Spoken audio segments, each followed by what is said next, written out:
So this is a very difficult video for me. I mean, no one wants to say that they don't know what they want in life or what they want out of life. For me, I'm kind of teetering between both. I just don't know anything anymore. And that's what makes this video tough, is that no one wants to be in this position where you're legitimately confused, man. I mean, right isn't right, left isn't wrong, up isn't down. And then you're just kind of contemplating, like, is up really down or is up the way they want me to see it? Without all the confusing mess, man, because I feel like you can confuse and pollute a message trying to go too deep. I'm just gonna keep it 100 with you guys because I'm gonna keep it 100 with myself. I don't know, man. Like, YouTube, let's start there, right? Let's start with YouTube. I thought this was my gig, man. I saw everyone saying, hey, it's easy to get monetized. I see the numbers, everybody's pulling, and I'm just like, bro, I want some of that, you know? I want some of the free stuff that's being sent out. I want to get paid from doing videos. So of course, what did I do? I created a YouTube channel and I went in, right? As you can see, I have a little small setup, which isn't big at all. It's very minute, but I love it. Software, you don't see the software either, but I invested in the software, the lighting, the setting, everything you can name, and it wasn't as profitable as I thought it was. And of course, this was going through the pandemic when it first happened. So I'm looking for side hustles, and that's where we branch off into the career, right? So I was working a job. Let me start from the beginning. So I started out as a security officer, man, and I worked in a bougie part of town, which we call Scottsdale, Arizona, right?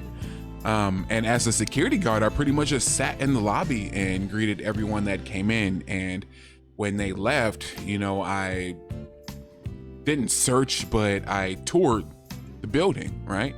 I had to do my inspections, you know, make sure this was locked, make sure that this was in place. You know, if someone asked me a question in the morning, I can be like, oh yeah, I did see that on the desk, but I really wasn't there for them. I was there for the building, if that makes sense, right? To protect the assets. And I was pretty great at it. Not only was I great at the job, but I was just great with the people. So I spent about 3 years there, man, and loved it, but the pay was crap. The pay was crap, man. The team, or I should say, I don't want to slander anyone in this video. So if you see any edits or anything like that, it's because it wasn't that I insulted anyone. It's just because, you know what? No, let's just keep it real, y'all. Let's keep it real, right? Let's keep it real. So the company I worked for, I felt like it was a really good company, man. A little small company right down the street. My first time doing security, I really didn't know what to expect. But, you know, they sent me to, like I said, they sent me out to Scottsdale, where it was more so being concierge. And I felt like the company was cool, but it was a small company. Let's leave it at that. So I got contracted out. And when I got contracted out, they really didn't explain it to me. They were just like, it's a building, it has a few offices in there. That's it, right? You're gonna do your patrols and that'll be it. But like I said, I got there and there was this big extravagant building with these 500 Fortune companies in there. And, you know, it was a little bit overwhelming at the time. And the company itself, who owned the building, were cool people. But the person who was over the department wasn't really a good person to work for, you know? Even to this day, I kind of think to myself, well, maybe they would have been a cool person to have a beer with, but they're definitely not someone I would want to be seen with or someone I would hang out with.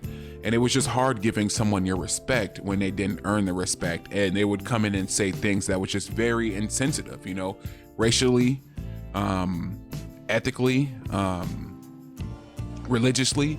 Everything they would say was just controversial, man. And I mean, they would even upset the clients in the building, you know?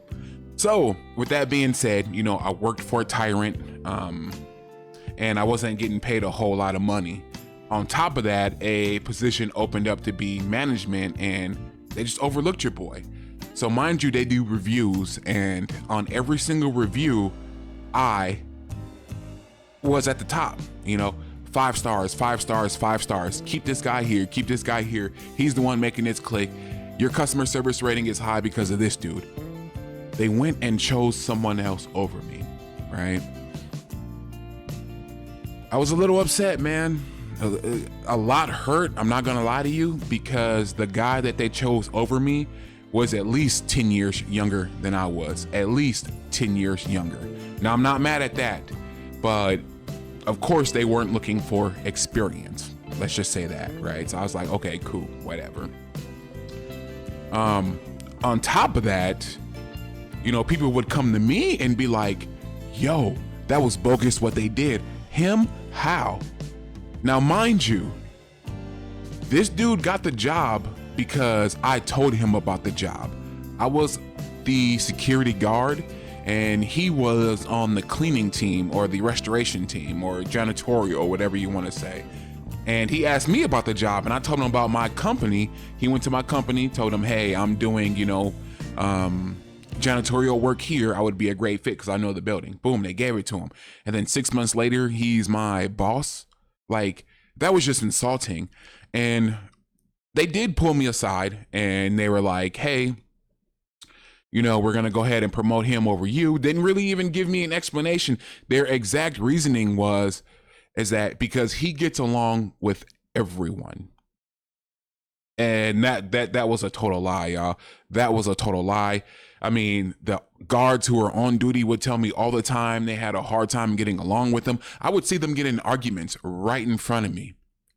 But what they meant to say was that he gets along with everyone on our team, as in, you know, he's going to do everything we say. He's our pet. He's our gopher, right? And that's what the position was. Once I learned about the position, that you had to, you know, cover everyone's shift who didn't show up. You were doing a lot of things for the site than you were doing for the company. So now you're the liaison between the company and their contract. So it was a lot of bootlicking and butt kissing that position had to do to make sure that the company kept that account. But I'm like, I'm good at that. The problem is that 10 years younger, he's a lot more lenient than I am. You know, they can get away with a lot of things. They can tell him to do a lot of things that I'm not willing to compromise. As people say, you know, you can't teach an old dog new tricks. Fast forward, right? So with that being said, I start looking out for my best interest. And my best interest was to either transfer out and get a prestige position or to get paid more money. So I went to the account manager and I told him, hey, it wasn't cool what you guys did. Not one bit at all, right? I want to go to a new location. And this is where the disrespect from the site came into play. Now, I've always been cool with these people, man. Like I said, I was #1 at every single resume, every single function, no matter what it was, every get together. It was, have you met Cedric? Have you seen Cedric? Have you spoken to Cedric? It was always that. And so for this to happen, it was just like, you know, it hurt a little bit. So went to him, told him, hey, I want to transfer out. They said, we're going to have you meet with the people at the site and they're going to talk to you about what's going on. Okay, fine, cool, whatever, right? They call me in. And this was the insulting part about it. So they must have been told that I wanted to transfer out. So here's the guy sitting right here. The kid is not even legal to drink, mind you. And that's no hate against you, brother, because we know each other. We're cool. Like I said, whatever. He's sitting right here. And the lady comes in and she goes, we all know you want to be him. And right there, I didn't hear anything else in the meeting. All I heard was, Cedric, you should shut up, and you're crying that you didn't get this position. You're upset that you're not him. That's what I heard, and that's all I needed to hear. I was done at that point. So went back to my post and started applying for jobs. Well, since I was heavily connected with a lot of the CEOs and directors and things like that at these Fortune 500 companies that was in the building, what did I do? I pulled my resources and I used my connects. And I applied at these companies. Long story short, I got a job at one of them, getting paid the most money I ever had or been offered in my life. And it was something that I was doing before security. So it was like, you know what? That's a win-win. Bottom line to it. So go through the interview. I get a second interview. Going for the second interview. So now I have to come into the building all dressed up. I'm no longer in security garb or uniform, right? So that sets everyone off. You know, the supervisor, the director, the site itself, they were just like, wait, what's going on here? We don't know what's happening. So go up there, do my interview. I come down, I'm sitting at my post, and it's my day to work. So I already brought my uniform with me. So I'm just sitting there hanging out, talking to the supervisor at the front desk. My shift comes, change out, boom, complete the shift, whatever. So now, you know, I'm waiting to hear from the companies that I'm applying for, and especially this job that I applied for within the building. But I noticed that like people wanted to tell me something, but they weren't telling me something, you know, like the tenants would come down and they would kind of have conversations like, hey, are there any changes? You know, are you being promoted? You know, and I'm just like, no, you know, and now I'm thinking like the new employer is talking, right? I'm thinking they're telling everyone like, hey, he's applied at our company, you know, so forth, so forth. But that wasn't the case. So a part of me was like, let me watch these cameras. No, something came up to where I had to watch a camera. I think someone came to me and said, hey, there's someone walking around the building and we don't know who they are. What's going on? Can you check into it? And I was like, yeah, sure, whatever. So as I'm checking the camera, I noticed that there's a chair off to the right of me. And I'm thinking to myself, like, someone must have been sitting here being shown the cameras. Because the way the desk is, if you walk in, someone from the outside wouldn't be able to see what's going on behind the security desk. So I'm watching the camera and something says, you know, watch the lobby. And sure enough, there is someone sitting there in the chair. As I finished watching the tape, they actually came in and they were part of the company, the security company. So I'm like, wow, the disrespect. I'm sitting there and I'm like, I don't know what to do. Should I bring this up to anyone? Or should I just let it go? Because I officially haven't been given the job. I literally just went through the second interview. I just took the UA and I'm waiting for all that to come back. Like, you know, and they're already making moves, and I get it. They have to look out for themselves. Nothing wrong with that. So the next day I come in and I see the guy actually, but a part of me feels like they saw me watching the tape. So they felt like they had to say something, which was bogus as hell, in my opinion. So then they come to me and they pretty much let me know. Well, one of the engineers, one of the maintenance guys, came to me and just told me straight up. They're like, yeah, I said, you know, I just want to be real with you. They've been having no. I take that back. One of the guys I was real close with came to me and just told me straight up. He's like, yeah, bro, they've been having somebody sit here for like the last 3 days, been training. They say he's new to the building. I'm like, wait, what? Right? So then one of the engineers come in, he overhears it, and he just comes out and tells me straight up. He's like, oh yeah, bro, they're replacing you with so-and-so, blasey. So the following day, I guess all of this must have hit the fan, or all of this got back to the account manager or the people at the site. But then they come to me and they're like, oh yeah, said, we want to transfer you. Wait, what?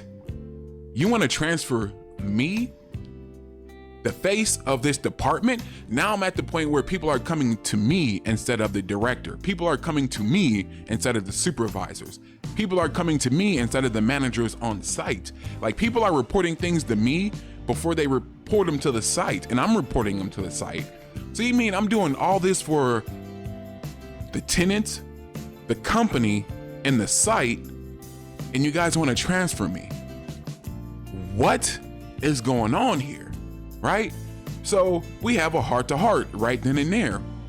And they go, well, since you got the second interview, we pretty much knew that you had the job. So we had to look out for our best interests and get someone as soon as we can before you leave. Now, first and foremost, wouldn't you wait for a 2 weeks notice? You guys don't know that I'm leaving, right? And I should have kept that private. I should have kept that I was interviewing with another company private. But of course, me wanting to be the perfect employee, you know, wanted to make sure, hey, this is what's going on. That's it, right? But no, they want to transfer me, right? Whatever. So I decline, right? No, I'm good. Now to rewind just a little bit, they did give me a lead position before this meeting. After the first meeting, they gave me a lead position, and then it increased my pay. But check this out. With that being said, 3 days later, they transfer a security guard that they all feared. So they kept this man on the site for like 10 years because no one wanted to fire him. They were afraid that he would come back and do things. So guess what they did? They transferred me over to the building of the guy that they transferred. And they changed my schedule to fit the time when the people of the site would be in their office, right? The management team, when they would be in their office. So it was like I was putting my life at risk for them, right? So you can give me a promotion and you can give me extra money to put my life at stake, but you couldn't come ask me or be courteous enough to let me put in a 2-week notice with this company, right? Bogus as hell. Long story short, everything worked out, got the job. They even said, hey, because I was telling them about everything that was going on within the building and what was going on politically. And they were just like, look, quit and we'll pay you. Retro back pay or something like that they called it. I totally forgot. But now keep in mind that this is a major corporation. I've never really worked for a major corporation in my life, ever. So they're like, look, quit right now and we'll pay you. We'll pay you everything, right? Okay, cool, bet. Put in my 2-week notice. So now I officially put in my 2-week notice, right? I've declined that position to go to the new site. They wanted to call me in and have another meeting, right? So mind you that this position is supposed to cover the shifts that no one can cover. So easily you can be working a 16-hour day if people are calling off or you don't have the staff, so forth. So the other kid had something going on to where he couldn't start right away. So they have another meeting, call me in, and they're just like, we just want to know if you're gonna honor your 2-week notice. What do you mean honor my 2-week notice? Bruh, y'all was about to give me the boot last week. And I give you the 2-week notice and now y'all kind of like backing off, like, because now you need me there. Now you need me there until that kid is able to start. Nah, we good. I'm good. You see what I'm saying? So that entire day, let's fast forward a little bit. So that entire day, the last day, they're just calling me. Hey, so-and-so's already called out. He can't work. We need you to come in. And I'm just like, I didn't answer like the first couple calls. So when I finally answered, you know, like I said, me and the supervisor who they chose over me were real cool, bro. We knew each other before this. You know what I'm saying? We were real cool. And he just told me straight up, he was like, yeah, he was in there talking big crap. Like, you know, I bet he won't show back up. Men don't honor, you know, what they say, this and that. I'm over here looking stupid over him, whatever, all this extra stuff. But that ain't my fault. But guess what? I still come in and I do my thing. You know what's so funny? So since he got the supervisor position, or the supervisor position was open because the guy who had it was retiring, who was also just super racist. Him and the director were on the same page, y'all. On the same page about everything. I mean, hey, I'm not a Trump hater. I'm not a Trump supporter either, but you know why someone is supporting him, and they supported him for other reasons. So yeah, so mind you, they did this big celebration for this dude, right? His last day. Even the guy who they transferred out, they did this big celebration for, right? You think they did one for me?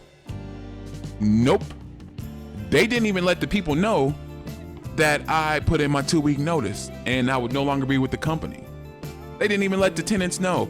So the tenants and these companies are doing these big lavish things for the guards, but not for me, because the site didn't want them to know. They didn't want me to upstage all the other stuff, because that's what I would do, right? I'm the best that they had. Anyways, we move on to the next in the new chapter in my life, right? Communications. I start working for this Fortune 500 company, y'all. They're a home builder. And I mean, we eventually moved up to the 6th floor of the building where we had the penthouse, or where they had the penthouse, right? So now here I am, boom. Got offered the most money I've ever been offered in my life. The best insurance packages. I'm getting stocks. Man, I'm getting shares, bro. Like, I'm getting fed lunch every day. They're buying me lunch every day. I'm using an Uber account. I'm going where I want to, when I want to. Like, bro, it was a big change. And also, the reason why I got the job was because they were just starting a new department and they wanted me and my skills to be part of it. So that's what I did. Now, I did the same thing for that department as I did for this company, right? I became the face. These people start sending me money, cards. Bro, I started being on the covers of magazines, on billboards, on cup holder or cup rest, like everything, man. Like the daily schedules that would come out, I would be on there, like my face, like you just could not see me. If you heard or saw that company, you heard or saw me. And that was me starting out in a small department, and we're starting to get big, bigger and bigger, bigger and bigger. So of course we start bringing on more people. But as we start bringing on more people, I start realizing that it became younger and younger. It became, they all were associated, right? They were all either someone's niece, someone's daughter, or, someone's neighbor with a director or a president within the company. So now I'm feeling weird. I'm like, I busted my back to get here, on hard work. And then you just bring in a whole bunch of kids who aren't even able to drink. Literally, there were a couple of them who weren't even legal to drink, which was in the same position as I was before, right? So now you're bringing in these kids who's not even able to drink. They're not putting in the same work as I'm doing either. So now I would spend my days frustrated as they would just have a ball. It was like college to them, and I'm doing my work. However, as I'm doing it, it was as if the director had an issue with me for some odd reason. And I think the issue was the same thing with the director with the security job, was that I was doing a better job than they were, right? Because a year ago, they were in the same position as I was. However, they weren't getting the same recognition as I was. So she wanted to be the face of the department, but she wasn't the face of the department. I was getting all the recognition for the department. People would skip her and didn't even want to talk to her and come talk to me. I would be in meetings with the CEO. That was the crazy thing, y'all. We'll be like in a morning huddle with the entire company, and she would ask managers and me questions, but she would never ask my manager or director questions. So I felt it, y'all. It was like I was taking most of the work. I was getting most of the calls. I was dealing with most of the emails. Even there, I got promoted to lead, right? I also got promoted there to lead.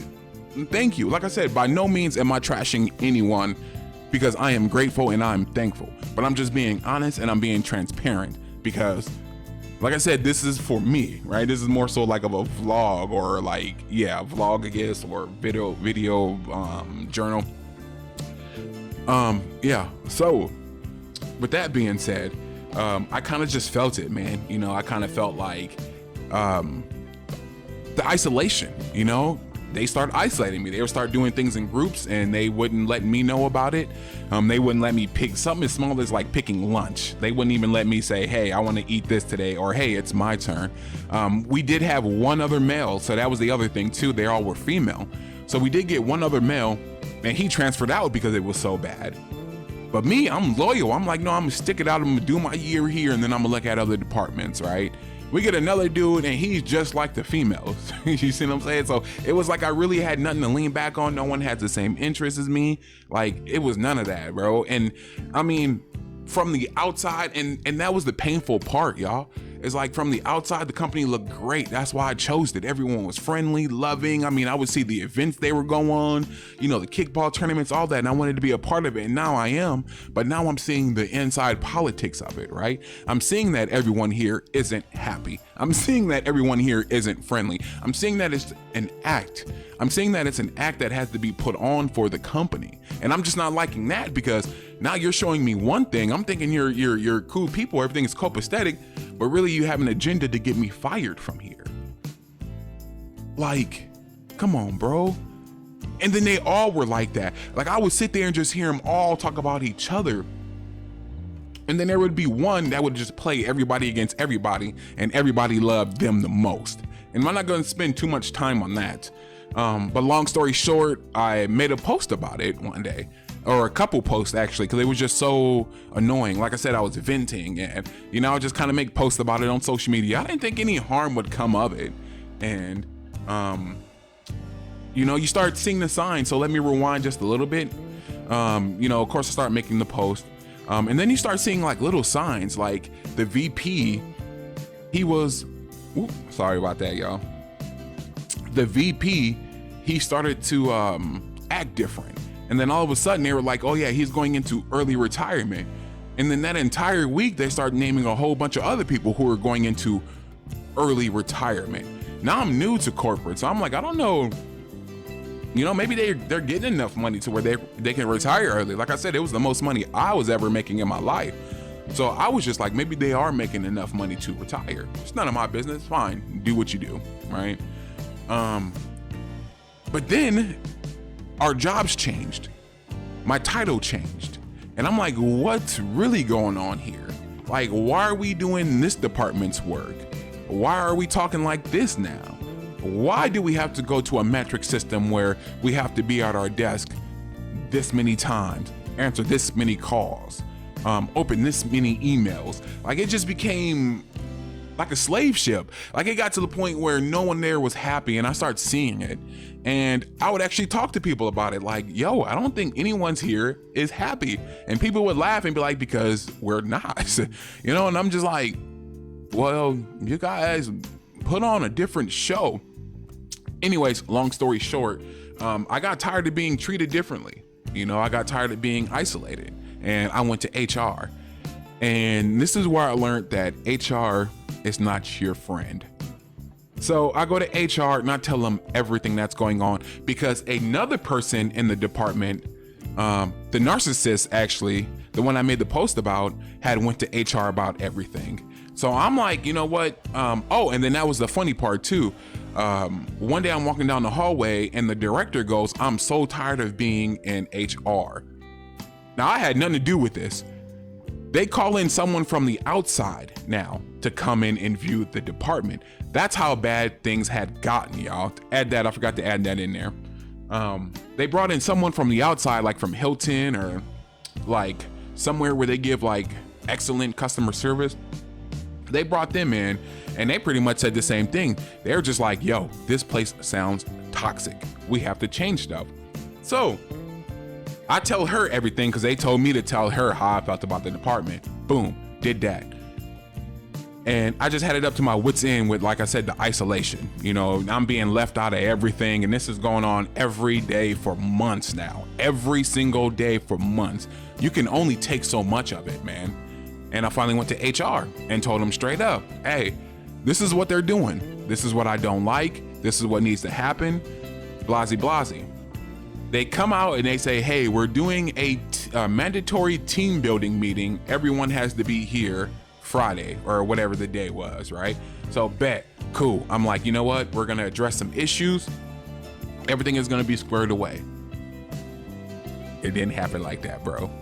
It didn't happen like that. So I wake up that morning, you know, I'm like, hey, you know, it's a new start. You know, I'm feeling energetic. I'm feeling lively. I'm like, hey, we get to talk about our problems. We get to do some team building. you know, hey, it's about to be lovely around here again, right? Wrong. So I checked my account, my bank account. Like I said, it's Friday, it's payday. And I noticed that I had more money in there than I ever had in my entire life. I didn't put two and two together at all. I'm thinking, hey, maybe they gave out bonuses, maybe they messed up on pay. I'll find out when we get there. So like I said, I'm feeling good, bro. I got me on like a little turtleneck. I got on my best cologne. I'm fly, right? I go get me a Starbucks. I'm like, you know what? This is gonna complete the package. Walk in there looking fly with a Starbucks, you know what I mean? Like, hey, we're about to become a team again. You know, I'm happy. Boom. Walk in, set my coffee down. I go get a fruit from the kitchen because you know they have a kitchen and they serve breakfast and all that. So I'm going to get my breakfast. And it's pitch black in there. Total pitch black. Odd. The director comes to me and goes, hey, Said, you know, I'm glad to see you. Can I talk to you for a second? I'm like, sure. So we're walking, and keep in mind that we just moved to the 6th floor. So the offices are changed, and you know, there's a whole bunch of turning, you know, it's not even a completed office yet. You know, they're still doing construction. So I'm like, it kind of feels like we're going to H, and I kind of stopped like, oh, we're going to HR. Like, what? Now, keep in mind, like the firing was far from my mind, you know, or termination, however they want to use it, was far from my mind. So we go in there and I'm thinking they're going to talk to me about something else. And they were just like, hey, some posts were brought to our attention. And I'm like, okay. And they were just like, well, since they were brought to our attention, unfortunately, I have to terminate you. What?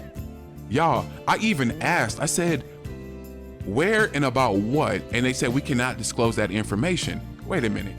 So you're telling me you're eliminating my position,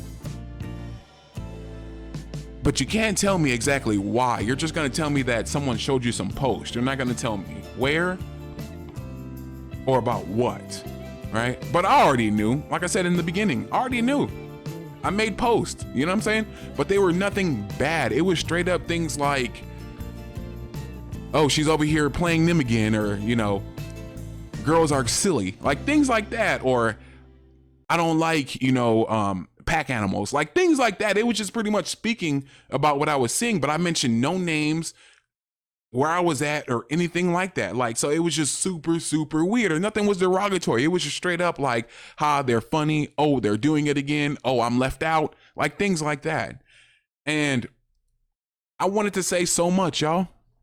I wanted to say so much, and I didn't. Instead, you know, I looked at her and, you know, I wanted to bring everything up, but I felt like there would be no point in doing so. I mean, they've already made up their mind. Nothing's going to save my job. You know, I'm stressed out. I'm depressed beyond my wits. Like, I'm tired of this, you know? So I looked straight at her and I said, thank you for the opportunity. And she started to cry. She started to cry, you know?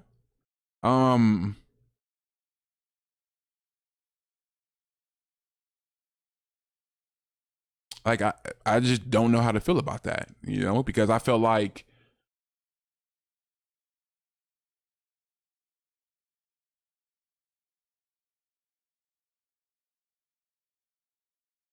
everything they did was intentional, you know, all the isolation, all the extra work, all the blame. Like I felt like it was all intentional. But I don't think she intended to get me fired. I don't think she wanted to get me fired. She did mention something like, Cedric, there were just too many. That's what she said. She was like, there were just too many, you know? And I kind of think that was it, you know? And I kind of, but here's the spoiler alert. The person that was the narcissist was the daughter of the vice president of another department. Of the department we start doing work for. Remember when I said, hey, we start doing all this work for another department? It was her mother's department. So it was a political thing, man. She went to her mom and just told her, hey, me and Cedric got into it and he knows all this stuff and we got to get rid of him. I mean, it was to a point to where this girl, this narcissist, had convinced a co-worker that her father-in-law who got her the job was having an affair with the co-worker. Like it had gotten that bad. Like this girl was just spreading rumors, saying all this stuff, telling me all this stuff. I mean, and she's doing it with everybody. And I felt like that was their scapegoat, was me. You know what I mean? And that's why a part of me couldn't take her seriously. You know, when I left, it was crazy though. So like I said, she does that. I say whatever. Then they asked me, hey, do you want to pack up your things or do you want us to send it to you? I'm not going to go out there and pack up my stuff and cause a scene. You guys can send it to me, pay your FedEx or whatever it may be. So all that stuff comes, and yeah, it was just weird. And everyone that I worked with there reached out to me and was just like, yo, we wish we could have told you about her. Because a couple people did. A couple people told me how she was. You know, they were like, she's not a manager. She's vindictive. She's this, she's that, she's that, she's that. But you couldn't tell that by like the interaction she would have with people or like things you would see on social media. Like everything seemed like everybody loved her. She was the most likable, lovable person in the world. But for them to tell me these things like behind closed doors and all this other stuff, it was like, why didn't you guys tell me that when I was there? I probably wouldn't even have taken the job. But that's where you should always listen to your intuition and your vibe, because that's what the universe had told me. The universe was just like, when I found out she was the boss, she was like, yeah, I'm gonna come talk to you. I was like, no, I don't want to work here. Not for you.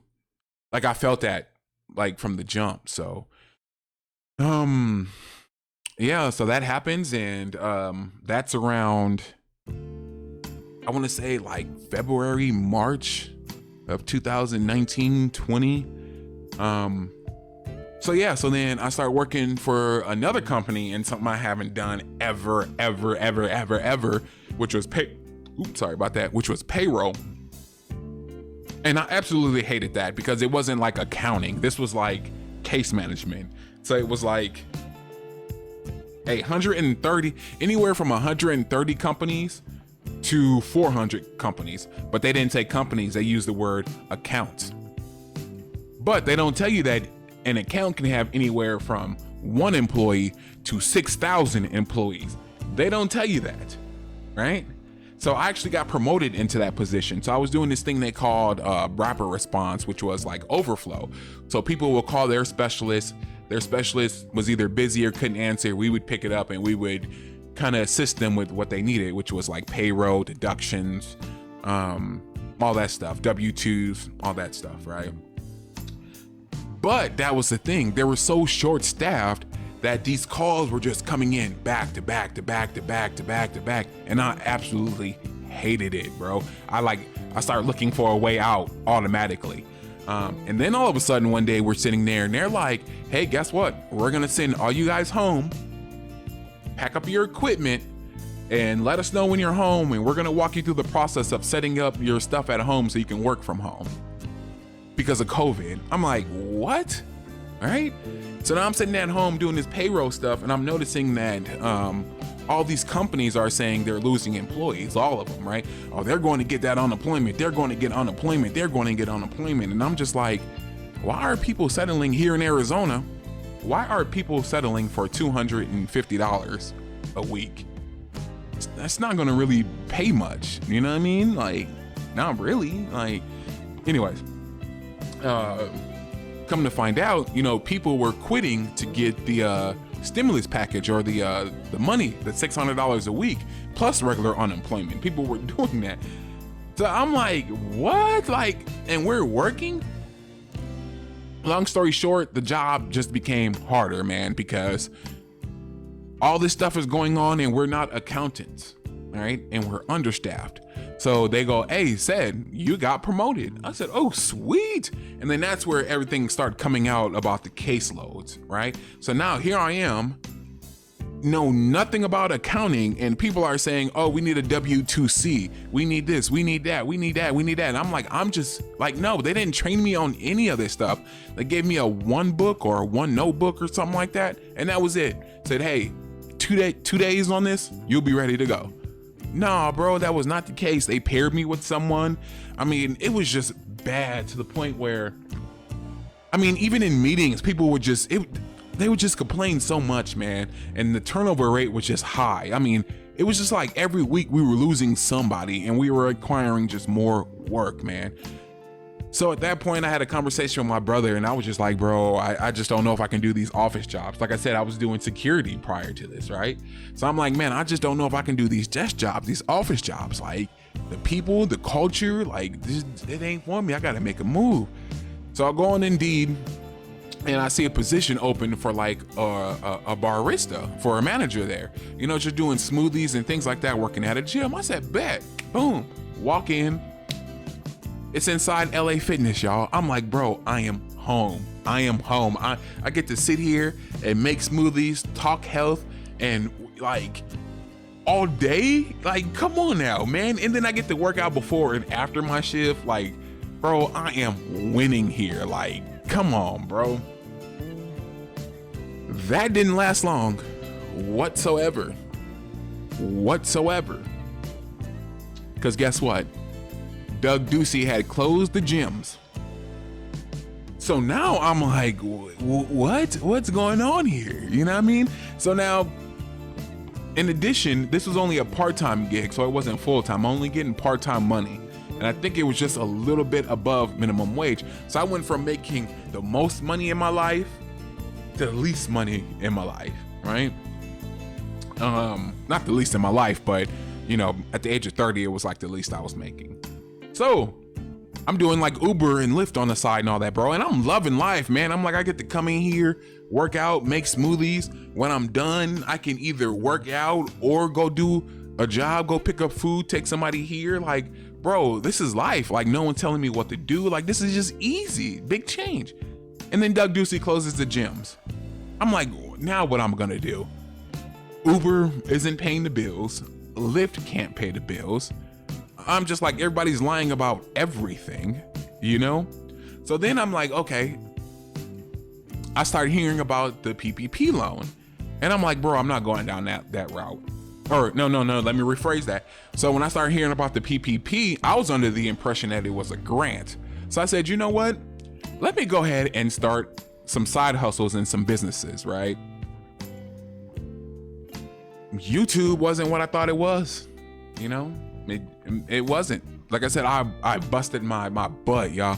When I say I busted my butt, I mean on every page you can think of, I was on sharing my channel. I'm in inboxes sharing my channel. I'm updating, you know, equipment. I'm getting microphones. I mean, it's still equipment, but you get what I'm saying. You know what I mean? I'm watching other reviewers. I'm watching other content creators. I'm like learning to become what I need to be better at this craft to get paid.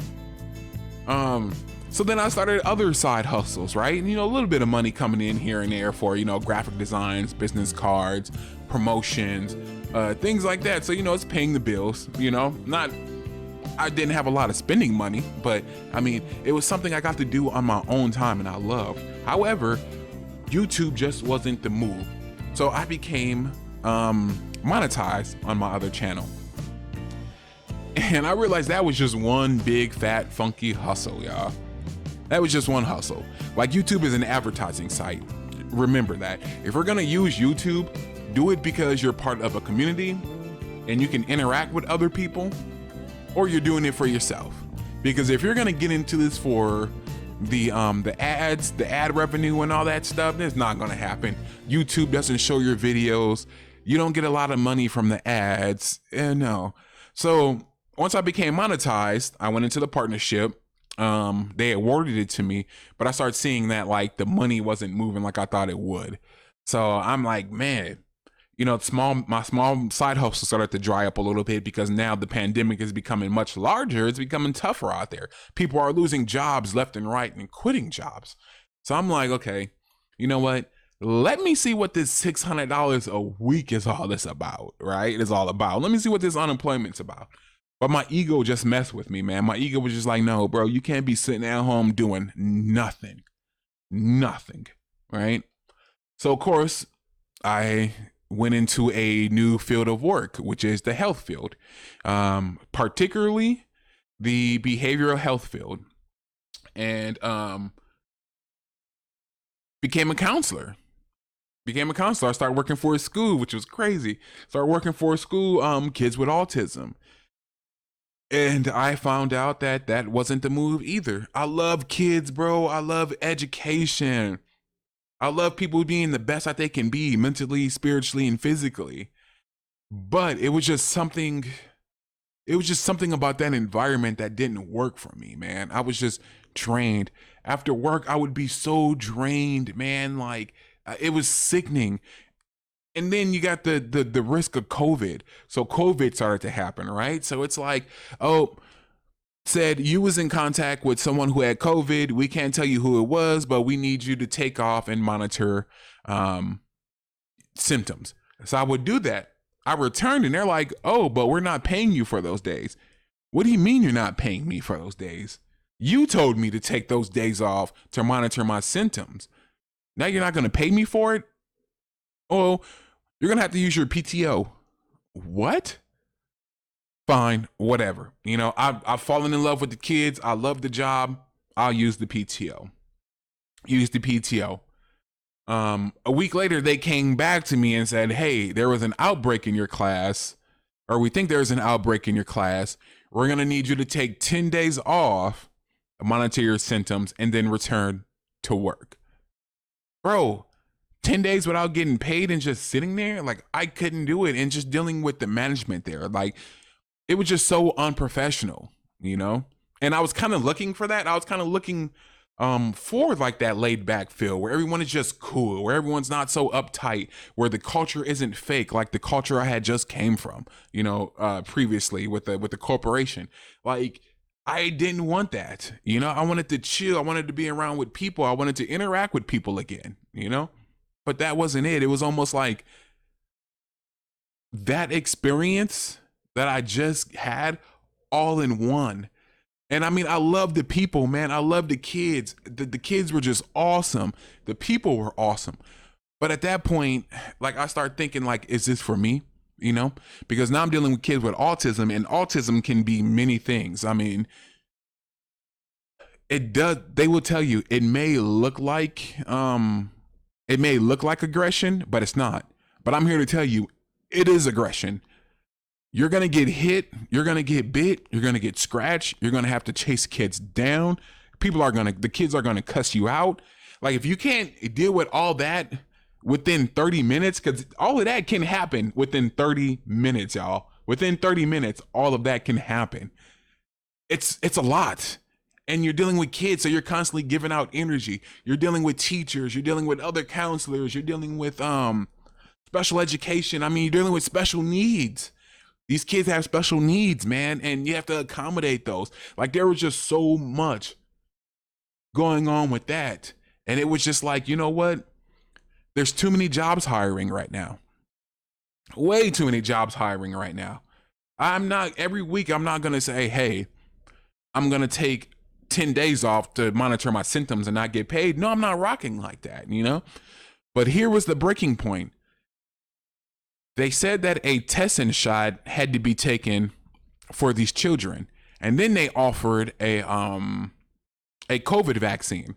Bro, I'm not taking a COVID vaccine and a testing shot. I don't know anything about these shots or these vaccines. I'm not putting it in my body. I'm sorry. Hey, if we have to go on our separate ways, we're gonna have to do that. So, yeah. Then, of course, like I said, I'm still in the behavioral field. So then I start contracting my workout, right? Or what they call gig work, 1099, whatever. So I start going to places where they needed like behavioral health technicians, right? And one I went to was it was a halfway house.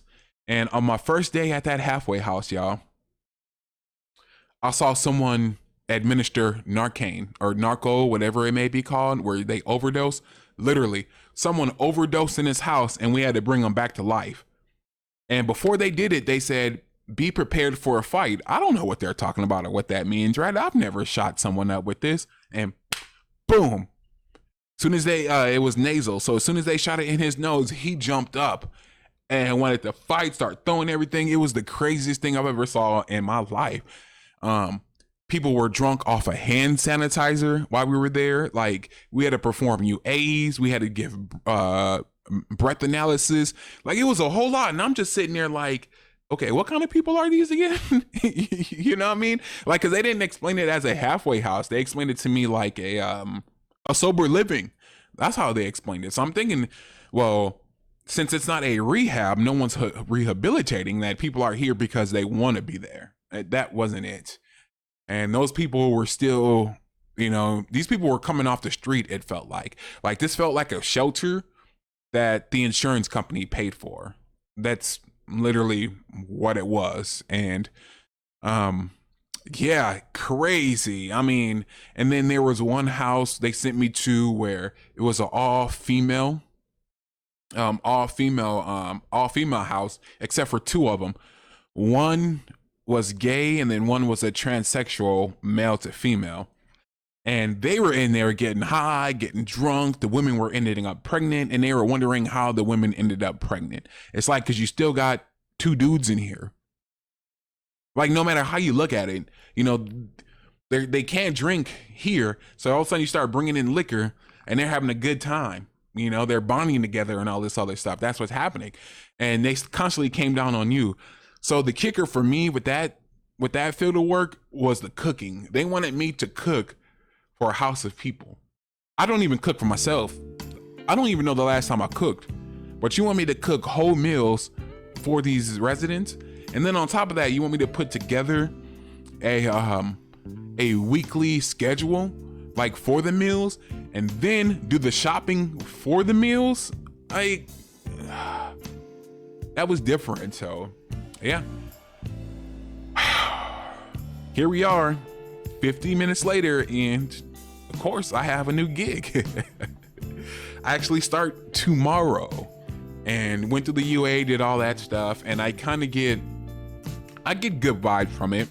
Like, it's not in the best part of town, but some of the people I saw there seem like good people. You know, they don't seem like the high strung, high sedity, but they don't seem like the immature people that are just there for a check. I mean, they don't seem like, you know, they're rehabilitating from drugs. It doesn't seem like they have autism either. So, I mean, maybe this was just the universe telling me, hey, you're gonna have to see what's out there, brother. You know, it was a reset. And me going through all this, I learned a lot about the workplace, where now I'm going to be more of an entrepreneur. I'm taking YouTube more seriously. You know, I'm no longer doing the, hey, please subscribe. Like, no, if you're here, I want you to be here because you want to be here. You know, no more impressing anyone with content, like any of that stuff. I feel like with this channel and this page, I can just be who I am, which is why I call it City XP, because it's just an experience of me. And yeah, that's pretty much it. I just don't know what I want in life anymore. Like, sitting here and watching people talk about football the first part of the morning kind of sucked. It did suck. It's kind of stupid. Sitting on your butt waiting for the government to come through and help you with stuff that isn't the way I want to live. I mean, I don't want to take phone calls every single day of my life. I don't want to work for somebody else every single day of my life. I don't want to slave every single day for the rest of my life. I don't know what, man.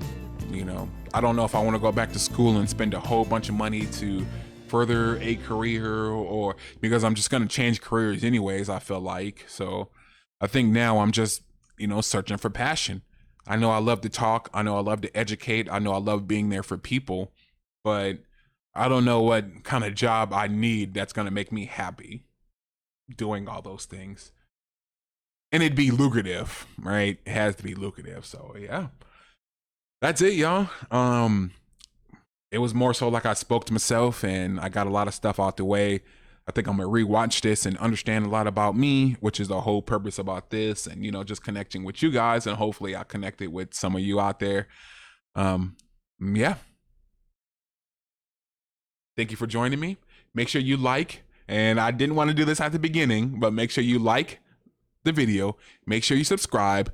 Make sure you leave me a comment and let me know where are you at in life right now, you know, and then share this to any platform where you think this can be useful. Peace and blessings.